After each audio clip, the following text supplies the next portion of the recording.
তাহলে আমরা এখন আপডেট করব। তো আপডেটটা আমার কীভাবে করতে হবে, যেভাবে আমরা হচ্ছে এখানে ডিলিটটা কাজ করলে যেমন ডিলিট হয় ওইরকম এখানে আপডেট একটা বাটন নিয়ে আসবো। তো এই বাটনটা ডিলিট বাটনটা যেখানে আছে সেটাকে আমরা কপি করে একটা কি করব, রিডে আছে এই যে আমরা ডিলিট বাটনটাকে কপি করে একটা আপডেট বাটন বানাবো। সেম জিনিস এখানে খালি ডি এর জায়গায় কী দিব, ইউ দিব। ঠিক আছে, তাহলে ইউ দিলে কি হবে, ইউ নামে যে নেম রেফারেলটা আছে ইউআরএলে সেইখানে যাবে এবং এই আইডিটা সহ যাবে। ঠিক আছে, তো ইউআরএলে আমরা একটা এটার মতোই মানে ডিলিটের মতোই আর একটা বাটন ইউআরএল বানালাম, যেখানে খালি ডি এর জায়গায় ইউ দিলাম আর এইখানে নেমে ইউ দিলাম। এই নেমের যে ইউ এটাকেই সার্চ করে সে আসবে এবং এই যে পিকের জায়গাতেই আইডিটা যাবে। ঠিক আছে, তো আমাদের এইখানে ডিতে হচ্ছে পিকেই থাকবে, আমাদের ইউতে হচ্ছে আইডি করতেছি। ঠিক আছে, আইডি ধরে যাবে। হ্যাঁ, এটার ভিতরে আইডিটা চলে আসবে। আমরা রিডে যে আইডিটা পাঠাচ্ছি তার মানে যার আমি হচ্ছে আপডেট করতে চাবো তার আইডিটা আমি নিয়ে নিচ্ছি। তাহলে এখানে আই.আইডি দিচ্ছি, আপনি চাইলে অন্য কিছু দিয়ে পাঠাইতে পারেন, আই.নেম, আই.ইমেল অথবা মানে ইউনিক কিছু একটা দিতে হবে। তা আপনার সাধারণত ইমেলটা ইউনিক হয়, তো যদি আপনার ইউনিক করা থাকে তাহলে আপনি ইমেলটা নেবেন, যদি ইউনিক না থাকে তাহলে আপনি ইমেল নেবেন না। ঠিক আছে, তো আই.আইডি নিয়ে নিলাম, নেওয়ার পরে আপনি কি করলেন, এইখানে আইডিতে ওই আইডিটা চলে আসবে 1 2 3 যেটাই হোক সেই আইডিটা আসলো। এই আইডিটা এখন কার কাছে যাবে, এই ইউ যে ফাংশনটা আছে এই ইউ ফাংশনের কাছে যাবে। তাহলে ইউ নামে একটা ফাংশন বানাই, তো আমরা সেম অ্যাজ এখানে যে হোম ফাংশনটা বানাইছিলাম এটাকে কপি করে জাস্ট এটা বানাইলাম। ঠিক আছে, এখানে আর কিচ্ছু করিনি, ইউটা দিলাম হোমের জায়গায় আর এখানে আইডিটাকে পাস করে দিলাম। এখন আমরা কি করব, এই আইডি দিয়ে কোনো ডেটা আছে কিনা স্টুডেন্ট মডেলের ভিতরে সেটা খুঁজবো। তাহলে মডেলটা বসায় দিই ডট অবজেক্টস, তাহলে ডট অবজেক্টস ডট, এখন আমরা কি করব, গেট করব নাকি ওয়াল করব নাকি কোনো ফিল্টার করব, কি করব, এখানে অনেক কিছু করা যায়। তা আমরা যখন একটা আইডির কোনো ইনফরমেশন দিব তখন দিব গেট। ঠিক আছে, গেটের ভিতরে বলবো, এখন আপনাকে বলতে হবে যে কোন আইডিটাকে আপনি পাইতে চান। তাহলে আমার ওইখানেও আইডি ইকুয়াল টু আইডি, তো এই ডান পাশে যে আইডি সেটা হচ্ছে এই আইডিটা, আর বাম পাশে যে আইডি এটা হচ্ছে আমার স্টুডেন্টের টেবিলটা বানাইছিলাম এখানে, এইখানে একটা অটোমেটিক একটা আইডি তৈরি হয় যেটা আমরা এখানে দেখতে পাচ্ছি বাম পাশে। ঠিক আছে, তো দেখেন জালালউদ্দিন বা হাসনাত, তো এদের আইডি 8, তারপর আশাদের আইডি 6, শোয়েবুলের আইডি 2। তো এরকম আমরা যদি বলে দেই ডাইনামিক্যালি, তো আমরা বলবো যে এডিট করো, তাহলে যেই আইডিটার সোজাসুজি আমি ক্লিক করব ওই আইডিটা এখানে আসবে, এই আইডিটা আর এই আইডির সাথে মিলাবে ডাটাবেজে। যদি মিলে যায় তাহলে ওই ডাটাটা কোথায় স্টোর হবে, এই ডাটার ভিতরে। ঠিক আছে, ওই ডাটাটাকে আমরা এখন কি করব, পাঠিয়ে দেব। তো এখন আমরা দেখেন এই ডাটাটা পাইছি না, এই ডাটাটাকে কি করব, আমরা পাঠিয়ে দিব হচ্ছে এইখানে home.html এ। ঠিক আছে, কেন পাঠাবো এটা আমাদেরকে বুঝতে হবে। তো home.html বলি বা অন্য কোনো HTML এ পাঠাই, আমাদেরকে এই ডাটাটাকে আগে পাঠাইতে হবে। কারণটা হচ্ছে আমরা ডিকশনারি আগে পাঠাবো, তো বলে দিলাম ডি এর ভিতরে পাঠাচ্ছি ডাটা। ঠিক আছে, তাহলে এই ডিটাকে রিসিভ করলে এই ডাটাটাকে পেয়ে যাবো। এখন হোমের জায়গায় আমরা অন্য কিছু দেই, ধরেন হ্যাঁ আপডেট ফর্ম, আপডেট। ঠিক আছে, update dot S, just home read আছে না, না আমরা তো ডাটাটাকে চেঞ্জ করবো কি দিয়ে, একটা ফর্ম দিয়ে। তাহলে ফর্ম আছে হোমে, তাহলে হোমটাকে ডুপ্লিকেট করে দেয়, করে ডুপ্লিকেট কপি পেস্ট। ঠিক আছে, এখানে রিনেম করি, এখানে যা নাম দিছি তাই আপডেট। ঠিক আছে, আমরা ভিউজে এটার নাম কি দিছি, আপডেট না, আপডেট ডট এইচটিএমএল। তাহলে এখানেও কি হবে, একটু টেস্ট করে দিই যেন কোনো ঝামেলা না। এখন এই যে ডাটাটা পাঠালাম, এটা কার ডাটা, যাকে আমি এডিট করতে চাই, তাহলে হ্যাঁ তার ডাটা, ওই ডাটাটা আমরা কি করব, ফর্মের ভিতরে শো করতে হবে না, কারণ আগে থেকে যদি আমি না দেখি তাহলে কি এডিট করব সেটা তো আমি জানি না। তাহলে হ্যাঁ, তাহলে আমরা এখানে কি করব, ভ্যালুর ভিতরে ডাটাটা দেখাই দেব। নেমের পরে কি দেব, ভ্যালু। ভ্যালুর ভিতরে আমরা কি করব, ডেটা দিব।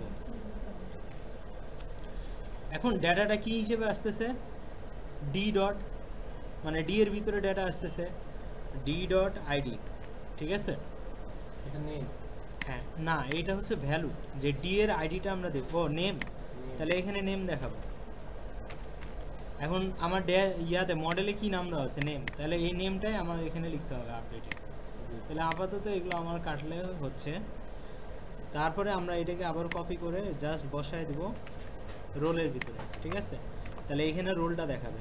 রোল, হ্যাঁ। তাহলে এখানে আমার মডেলে কী দেওয়া আছে, রোল। এই রোলটাকে কপি করে এনে কি বলবো, এই নামের জায়গায় বসাই দেবো, ঠিক আছে। আবার সেমভাবে এটা কপি করে আমরা নেমের পরে ভ্যালু হিসেবে বসাই দেবো, ঠিক আছে। এটা কি ডিপার্টমেন্ট, ডেভ, ঠিক আছে।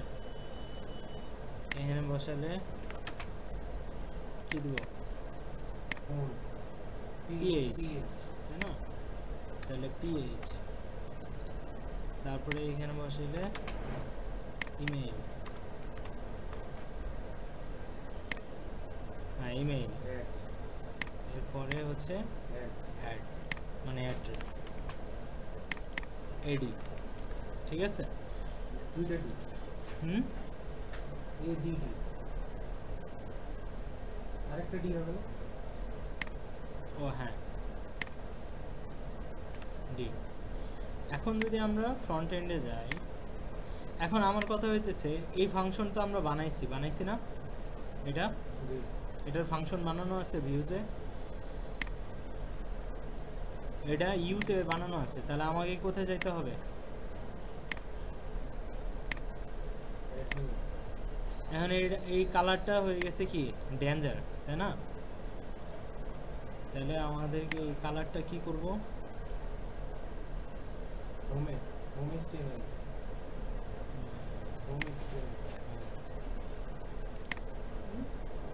হোম না, রিড, সরি রিড না, হ্যাঁ রিডের ভিতরে এইখানে এখানে ডেঞ্জারের জায়গায় কি দিব, আপডেটে ওইটা ইয়ে কালার, প্রাইমারি, প্রাইমারি কালার নীল হবে তো এটা।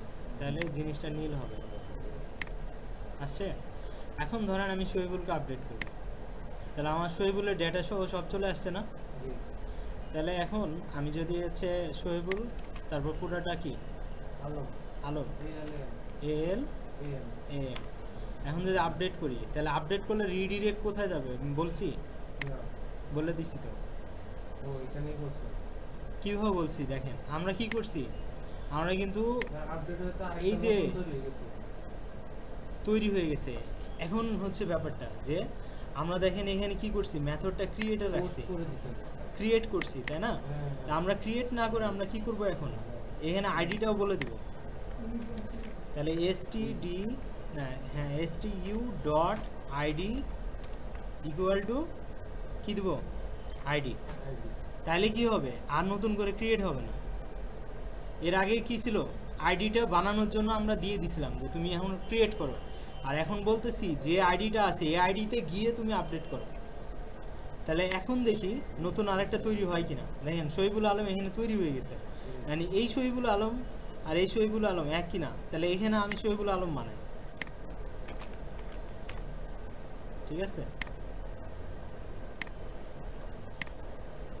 এখানে এখন এটা আপডেট হয়েছে না, কিন্তু একটু আগে কি হয়েছিল, ক্রিয়েট হয়েছে। তাহলে সেম মেথডই আমি ইউজ করে আপডেটের কাজ করতে পারি। খালি আমাকে কি বলতে হবে, আইডির ভিতরে আইডিটা তুমি রেখে দাও, নতুন করে ক্রিয়েট করার দরকার নাই। যখন সে আইডি পাবে না তখন সে ওইটাকে নতুন করে ক্রিয়েট করবে, আর যখন আইডি পাবে তখন ও ওই আইডিতে আপডেট করবে, ঠিক আছে। তাহলে আমার কেন আপডেটে হচ্ছে আরেকটা ফর্ম দরকার, কারণ আমার যে এক্সিস্টিং ডাটা আছে ওই ডাটাগুলোকে আগে এনে দেখাতে হবে যে তুমি কি এডিট করতে চাও। আমি রোল নাম্বার এডিট করতে চাই, আমার আগে ছিল কি সেটা তো আগে দেখতে হবে, তাই না। তো ধরেন আমি 10 করতেছি, তাহলে আমার আগের সাথে কি করছি, আপডেট করে দিছি, ঠিক আছে। এখন অ্যাড্রেসটা আমার যদি না দেখি, ধরেন আমার অ্যাড্রেস হচ্ছে এখন কি আছে, ধরেন ধানমন্ডি,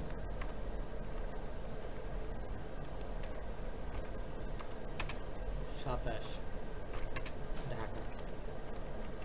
ঠিক আছে, সাবমিট। এখন আপনি বলতেছেন না আমার জায়গা চেঞ্জ হয়েছে, তাহলে ধানমন্ডি 27 এর আগে কিছু দিতে চান নাকি পরে কিছু দিতে চান, নাকি ঢাকাটা থাকবে বাকিগুলা চেঞ্জ হবে, তাই না? জি। তো অনেক কিছুই তো হইতে পারে। হইতে পারে। এজন্য আপনার ডেটাগুলো আগে প্রেজেন্ট করতে হবে, প্রেজেন্ট করার পরে ওটাকে এডিট করে। তাহলে এই যে ডেটাগুলো প্রেজেন্ট করলেন, এটা কীভাবে প্রেজেন্ট করলেন? ভ্যালুর মাধ্যমে, ভালো দিয়ে। ভ্যালু দিয়ে। কারণ আমরা এখানে কি করছি, অ্যাড, দেখেন আপডেটে কি করছি, ভ্যালু অ্যাড করছি। তাহলে এই ভ্যালুটা আমার প্লেস হোল্ডারে দেখাচ্ছে, ঠিক আছে? আর এইটার মাধ্যমেই সেমভাবে আমার ডেটাগুলো যাচ্ছে। দেখেন নেমের ভিতরে এসআরটা আমার তো অলরেডি রিডের মধ্যে না, ভিউজের মধ্যে এই যে এখানে বানানোই ছিল। সো এই মেথডটাই আমার লাগতেছে, জাস্ট খালি আমি কী করলাম, একটা খালি লাইন অ্যাড করে ওটাকে পাঠিয়ে দিলাম update.html মেথডে, ঠিক আছে? তো আশা করা যায় আপনি বুঝতে পারছেন। এখন পুরোটা ক্রুড অপারেশন এখন বসে বসে করে, এটা আপনাদের মিডে আসবে, ঠিক আছে?